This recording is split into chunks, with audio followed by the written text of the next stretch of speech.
Donc les objectifs de cet atelier, c'est surtout l'appropriation des textes de l'acte 3 de la décentralisation par l'ensemble des conseillers et conseillères municipaux de Ziguinchor. Vous savez qu'on parle de l'acte 3 de la décentralisation tous les jours et les gens ont comme l'impression que c'est compliqué, c'est difficile. Alors nous avons dit, et ça sur l'instruction du maire Abdoulaye Baldé et du conseil municipal, qu'avant de démarrer le budget, le vote du budget et l'examen du projet, l'examen de la note d'orientation,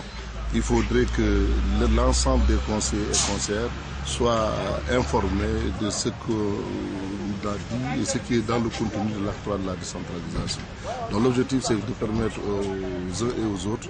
de maîtriser, de comprendre les domaines et les compétences qui sont transférées et quelle est l'attitude, le comportement d'un conseiller vis-à-vis de ce qu'on attend de lui. Alors les résultats attendus, c'est que les conseillers présents à l'atelier maîtrisent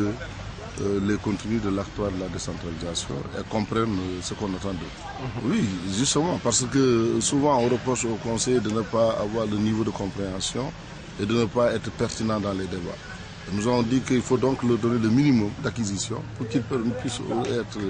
pertinents et avoir des comportements qui vont dans le sens d'améliorer et d'avoir un niveau d'un conseil municipal qui a un bon niveau, où les gens librement posent des problèmes, qui ne soient pas des problèmes du genre c'est mon quartier, c'est le quartier tel, mais qu'on pose les problèmes de manière générale dans le processus même du développement de la commune de Ziguinchor, de l'embellissement de la commune de Ziguinchor et d'autres axes prioritaires pour Ziguinchor. Vous savez, la note d'orientation budgétaire définit les grands axes prioritaires qui vont faire l'objet d'une discussion.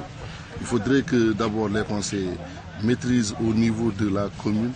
quels sont les axes prioritaires, qu'est-ce qu'il faut faire. Tout est priorité, mais voir l'échelon des priorités et en fonction de ça, aller dans un débat constructif.